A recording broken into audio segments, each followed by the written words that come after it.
Hey Pop Robots, let me share with you my updated technique for fixing complex curved seam lines.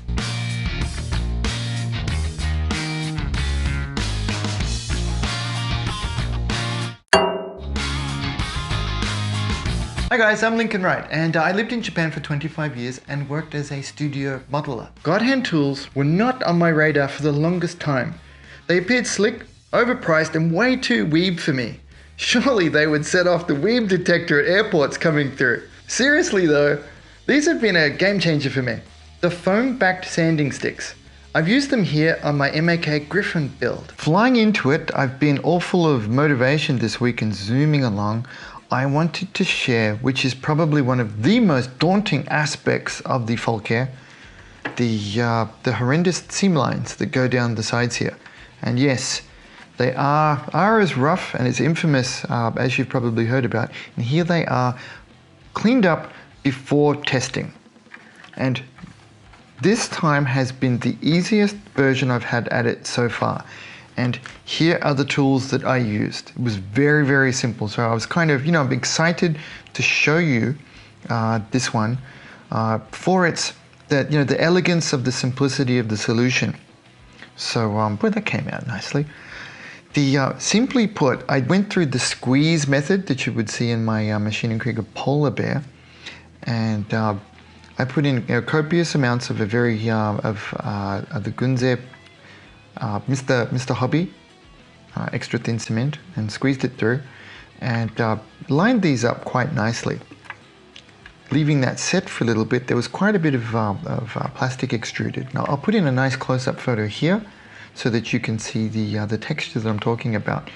Now there are a couple of ways. You could start taking a ceramic blade or X-Acto type blade, hobby knife, and cutting it back, but I just flew into it to see how different it would be. And these are the game changer for me.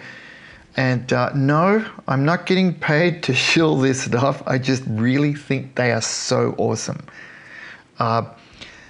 I wasn't sold at first because, the toy-like colors and stuff like that looked a little gimmicky, and I've used, a bunch of different kinds of sanding solutions before. When I say sanding solutions, more often than not, you'll see it even in my old videos. I have evidence to back up my claims that I was mostly working with the Tamiya sanding papers. So these ones, I thought, when I first heard about God hands and the nippers and the prices and everything, I think I've mentioned this in videos before, that I was not on board. Their marketing looks quite slick.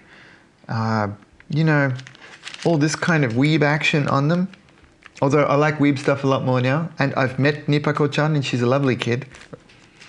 But it was kind of turning me off a little bit because I saw myself a little differently back then. I thought I was a bit more of a serious modeler. Do I not see myself as a serious modeler now? Well, yes and no. I think I'm better at being an educator now than I'm actually as a modeler, or at least wanting to improve in that direction. So there's that. Now these, why I am McLoving them. The top three. I had this prepared and instantly you turn on a camera and start to forget. Why I think these are really awesome. And these are the 3mm thick ones. It's the sponginess. The sponginess is the game changer. And the fact that they don't delaminate, they don't start pulling apart when wet, because I like to do my sanding wet as possible. I don't like to wear a mask. You get all sweaty under your mask. And sanding wet just seems to give a smoother finish. So all of that, that's the preamble. So I like that for that reason, the sponginess, the strength, and they last longer and better than the Tamiya's smoothing papers. I'm not sure the Tamiya product really qualifies as a proper sandpaper because they're very thin. They wear out a lot faster. These have been going for the whole model. Even the most abrasive here, the 120 grit, is still, ready, I'll do it right next to the mic. It's still very, very textured. It's lasted amazingly well. You might be able to see, it's come off in a couple of spots. This one did the heavy lifting. Now let me quickly run through why that's so magical. Are you able to see along the curvature here of the Folket? If you hear that very small soft voice, that is Tom Ware speaking behind the camera. If I was operating the camera, it's very difficult myself, and it's a really unusual shape too, because it's made with the Lightning aircraft booms as part of a kit bash and scratch build. The shapes are very, very complex. They're both flat and highly curved at the same time, and there's some inconsistencies too. So we need to keep that for the to keep the what's the right word? The personality, the flavor of the Folket. We can't just rough them off. And what I really like about these, and cutting them into 1 centimeter strips there, is the way they fit. Now I'm going to use the not. I'm not noobing out. I'm using the not rough size just to demo it for you. I'd put a little bit in water, and for the first stage, when the plastic is extruded, I would very roughly go in a circular motion along the side here. Very, very, very simply. And due to the sponginess, it cut back the extruded plastic first, and very nicely, but it did start scuffing up the area around here. You can still see there's ever so slightly a little amount of scarring on the plastic, but this is acceptable for 120 scale. If it was Gunpla, I would smooth it back further. You can see it there. There's still a little bit. Some of the plastic has not fully regained the sheen. And in fact, even here, some of the original scarring from this harsh 120 grit is still in place. But very simply, these ones do a lot of the magic. I used to use the straight edge type files, and you'd have to keep judging and guessing how to keep the curvature and looking at it. And it was very, very nerve-wracking and challenging. These ones, I kept it mostly on there, but with a firm downward pressure in the center of the piece, and in this nice circular motion like this, boom, boom, boom. And the reason I didn't take footage of that is because it would be laborious to edit and push through that for you, to watch some guy holding this, doing this. That's really what you would see. And it just cuts down the plastic. Now I'll show you, this is what it looks like. I've got a nice close-up photo. I wanted to use these close-ups because you can see the detail. You know, thanks to macro lens photography here, you can see how that takes it all back. So the heavy lifting is done here with the 120 grit. Rough it back, boom, boom, boom. Get most of the plastic off. Then, as in this photo here, so lucky I've got these photos so I can go back to it. As in this photo here, then the second stage is to cover it over with Tamiya Basic Putty. Yes, I don't show a lot of, what's the way to say this? I hope it doesn't come across as boring, that I keep reaching for this product, but it works. It works every single time for me. I like how it works. It's very predictable. I don't feel that I really need to. I went through a stage where I tested loads and loads and loads of different putties and came back to this. So this is just based on my professional career. I come back to this one every time. It's just easy. It's there. Boom. Done. I quickly slathered that all along the sides here, leaving it for a depth of about 1 millimeter.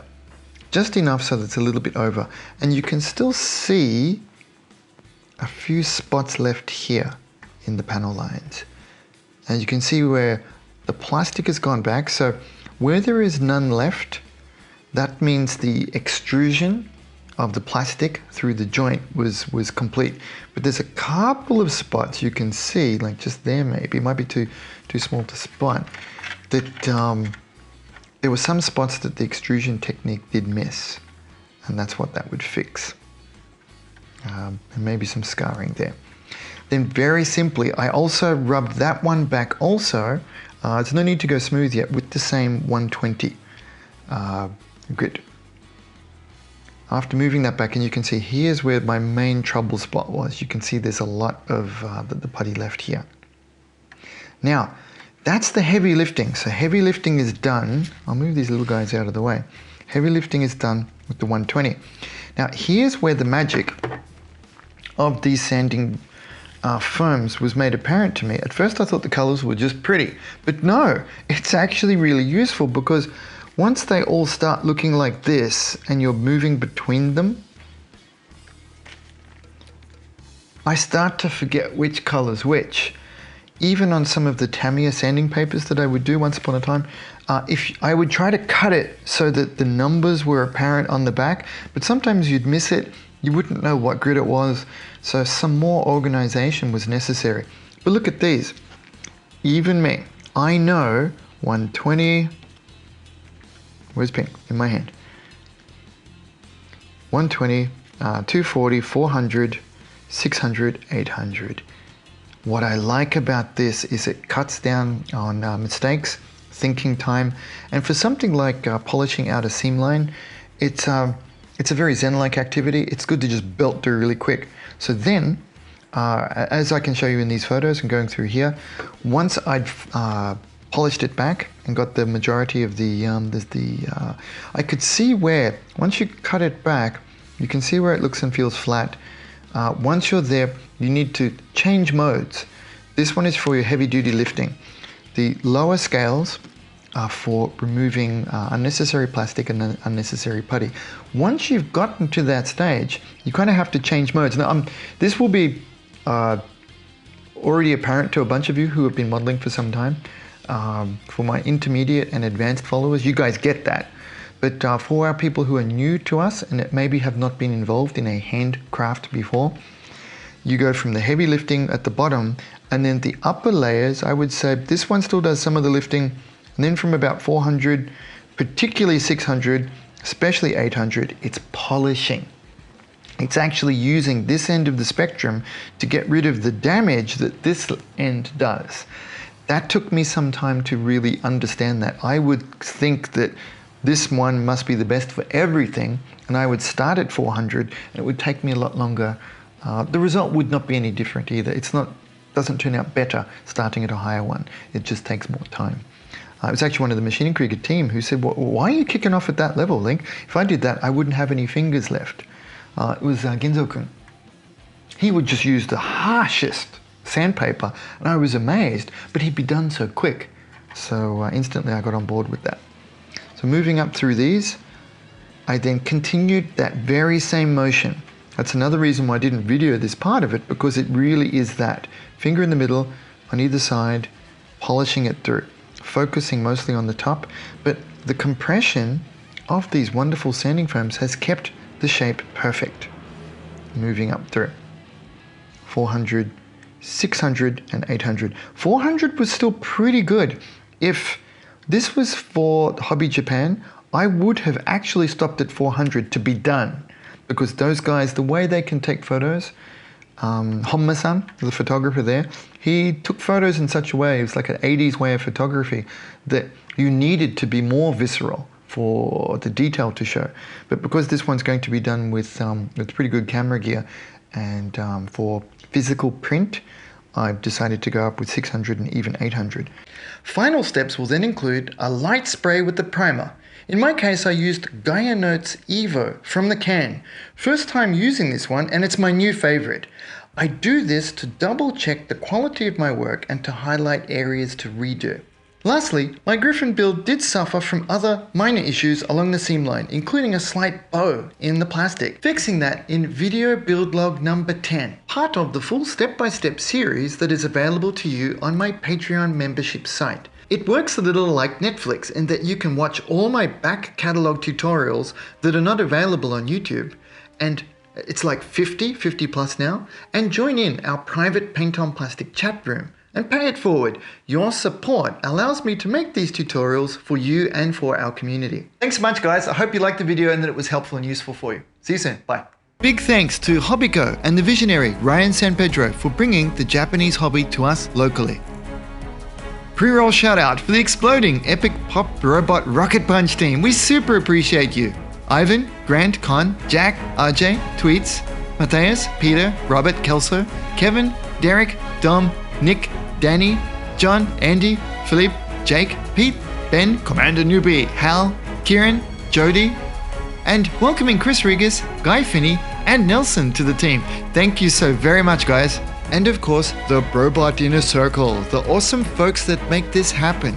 I couldn't do it without you. Always, thank you so very much. Please join us.